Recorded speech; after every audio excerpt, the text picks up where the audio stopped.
Welcome back to Sip and Talk. I'm Joe. Hello, everyone. I'm Sunny. Good morning, good afternoon, good evening, wherever you are in the world. Welcome back to Sip and Talk. Welcome. Welcome, Sip and Talkers. So I was scrolling through some messages the other day, and a friend of ours in Taiwan asked me a question. Oh, yeah.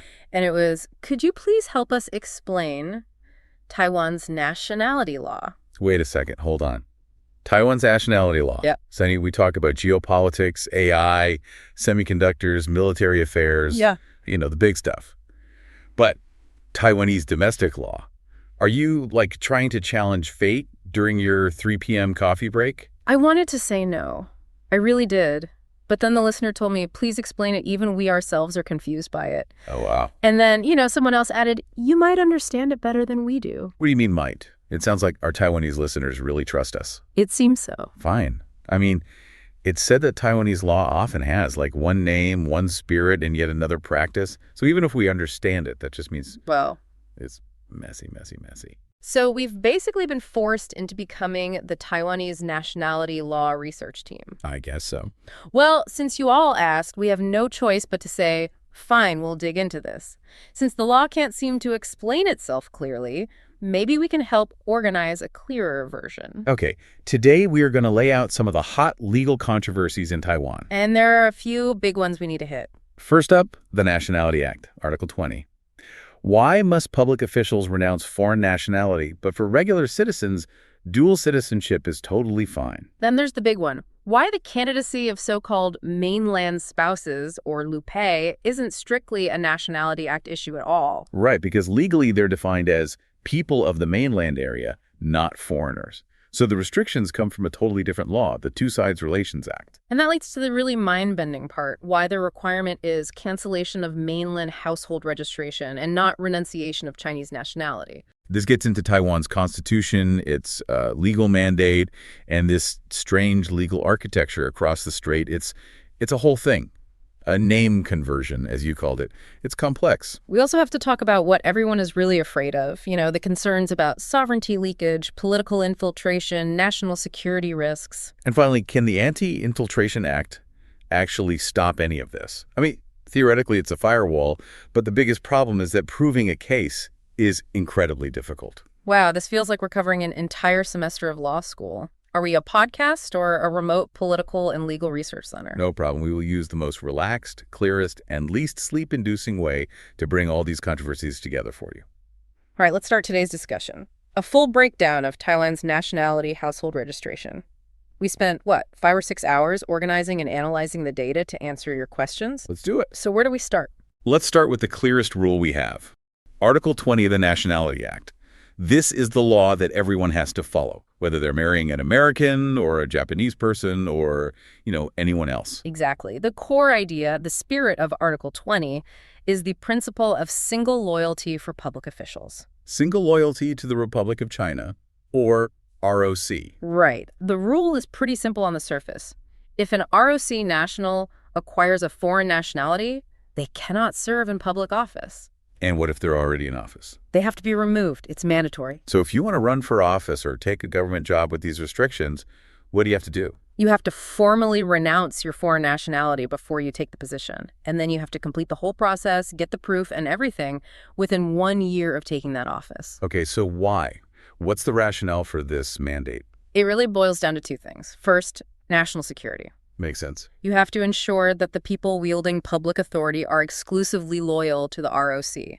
No divided loyalties. And the second thing? Conflict avoidance. You want to prevent any conflicts of interest or risks where an official might be subject to foreign laws. Like the PRC's national security law, for example. That's the perfect example. You can't have someone making decisions for Taiwan while also being legally obligated to, say, the government in Beijing. And this all just reinforces the oath that public officials have to swear. The oath of allegiance to the ROC Constitution. It echoes it perfectly. Now, who does this apply to? You said public officials, but that's a pretty broad category. It is. It applies to elected officials. So the president, legislators, mayors, all the way down to village and ward chiefs. So even at the most local level. Exactly. And it also applies to general civil servants. But there's an exception, right? There's an exception clause. Dual nationality is actually permitted for certain very specific professional positions. Like what? Think public university presidents, top-tier researchers, or highly specialized technical staff who aren't in management. So if the talent is rare and you need someone with a very specific skill set? Precisely. But there's a huge condition. The position cannot, under any circumstances, involve national secrets. There's the catch. Always a catch. So it really draws a clear line between general citizens and public servants. So for a regular person, the Nationality Act is pretty flexible. It doesn't force you to renounce a dual nationality, especially if, say, your kids were born abroad. Correct. They can hold it, at least for a while. But the second you decide you want to become an official, that's the threshold. The requirement of single loyalty becomes mandatory no matter where you came from. That's the line in the sand. And that framework applies to Americans, Japanese, Europeans, everyone.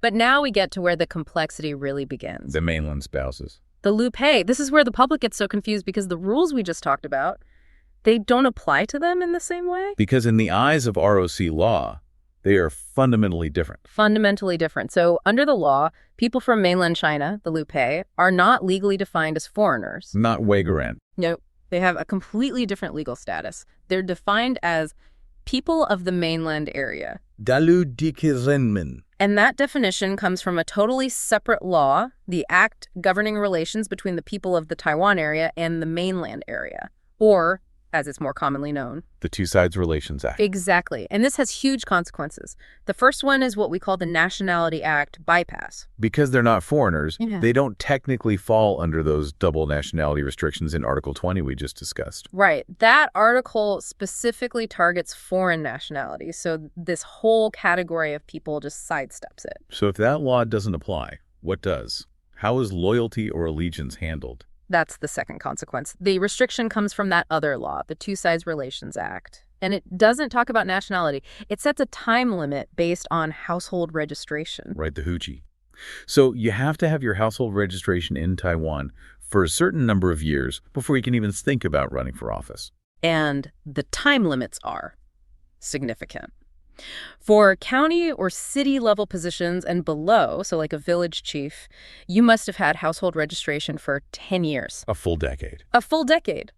But for central government offices, president, legislator, or even a county chief, that number jumps. To 20 years, isn't it? 20 years. You have to have household registration for 20 years. That is a massive commitment. So this really highlights the different legal processes. A foreign spouse from, say, Japan goes through naturalization, which is governed by the Nationality Act, and that process requires them to renounce their original nationality. Correct. It's a clear path. But a mainland spouse goes through what's called identity conversion under the Two Sides Relations Act, and their path is all about getting that household registration and then waiting out that 10 or 20-year clock. That's the key difference. Two parallel legal universes for two different categories of people. Okay, this is the part that is truly brain-melting. We have nationality, goji on one side, and household registration, huji, on the other.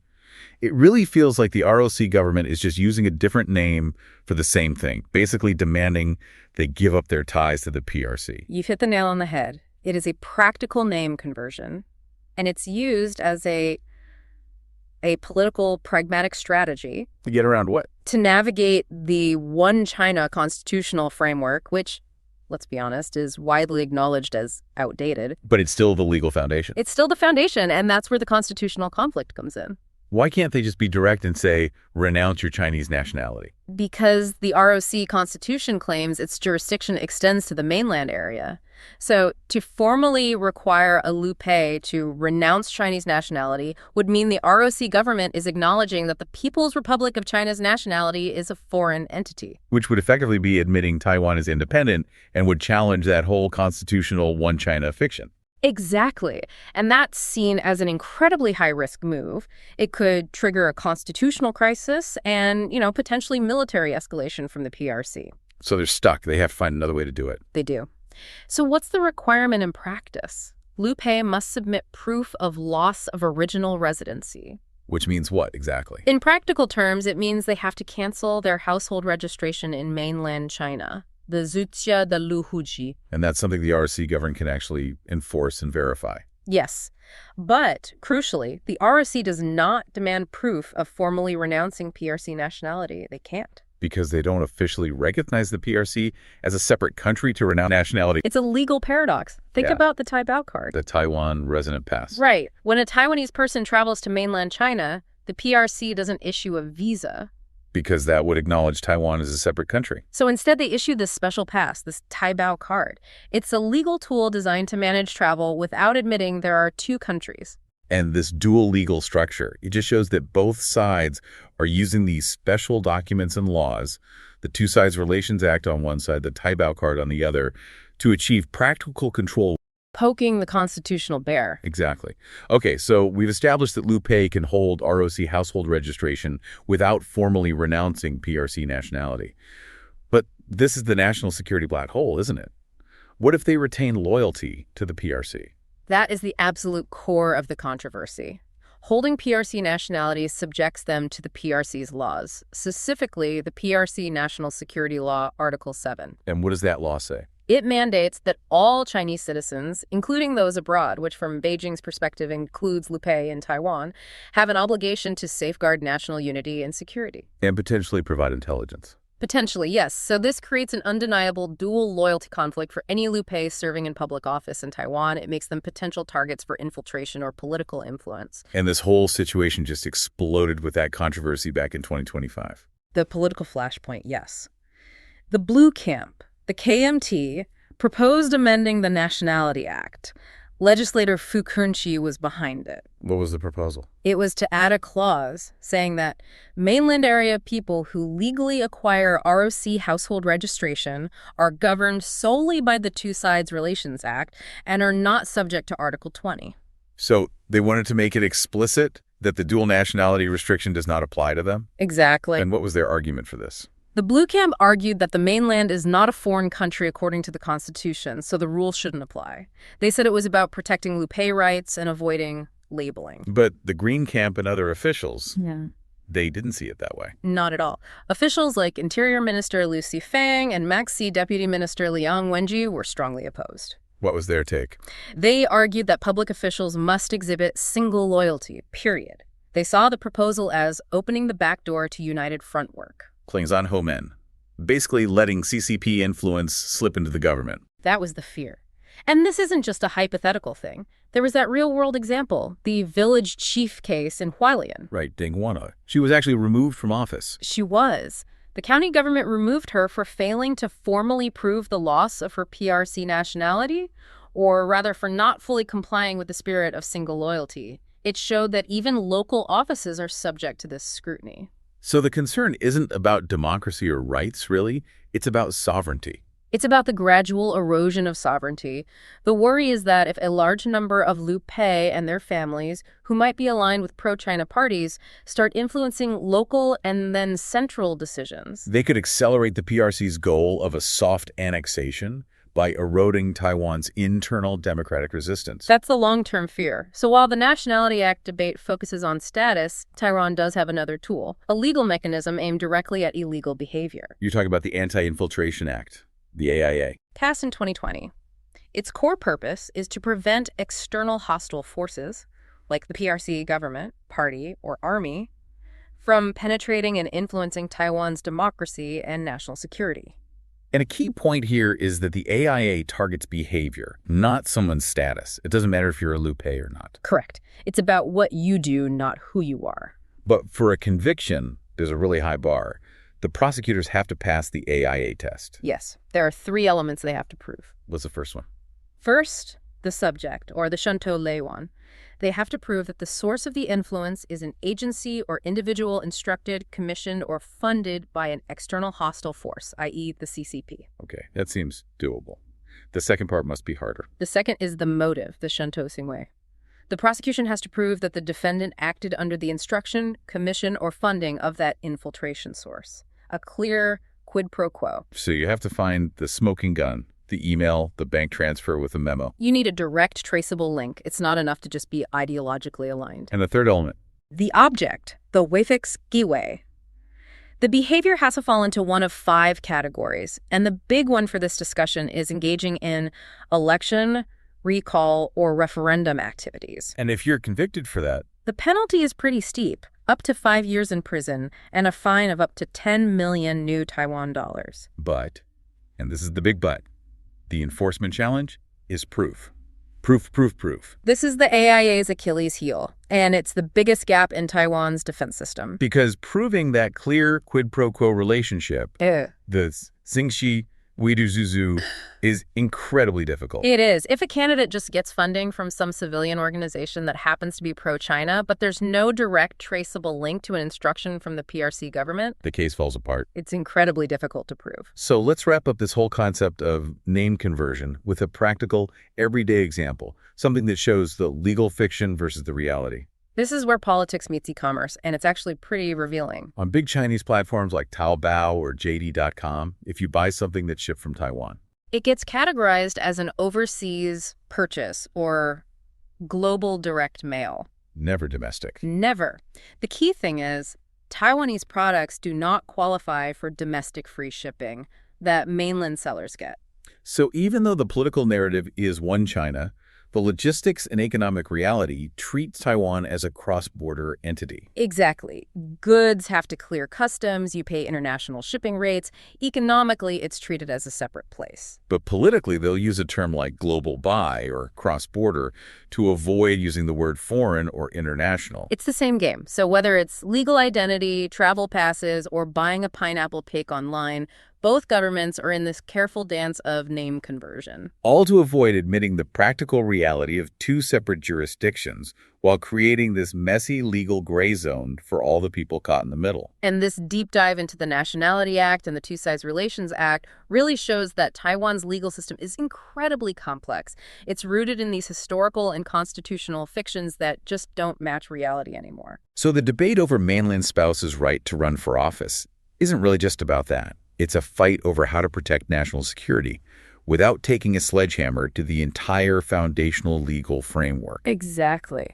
What stands out to me is how this name conversion strategy using household registration instead of nationality is a political tool used by both sides to maintain the status quo while they push their own agendas. It is. It's a reminder that sometimes the most important legal details are hidden in plain sight, just under a different name. And here's something to think about. If the RRC legal system were to formally admit that the PRC is a foreign country, thereby simplifying the whole nationality issue, what unforeseen international, legal, or military conflicts might that simplicity unleash? And is the current complex framework actually a necessary evil for maintaining peace? Yeah. And we want to be absolutely clear. Our discussion today has been an objective analysis of legal facts and political rationales. We are not criticizing or discriminating against any nation, group, or individual. Not at all. We're simply providing the facts for critical thought, which is, the core mission of this show. That's right. We hope this explanation helps you understand why this issue is so difficult, even for people in Taiwan. Keep asking questions and keep thinking independently. Thank you so much for joining us for this special discussion. Please remember to subscribe to Sip&Talk podcast wherever you get your shows. And also check out our old friend Mickey's YouTube channel, Mickeytolife. He's got some fun memes and the latest travel vlogs. We'll see you next time. See ya.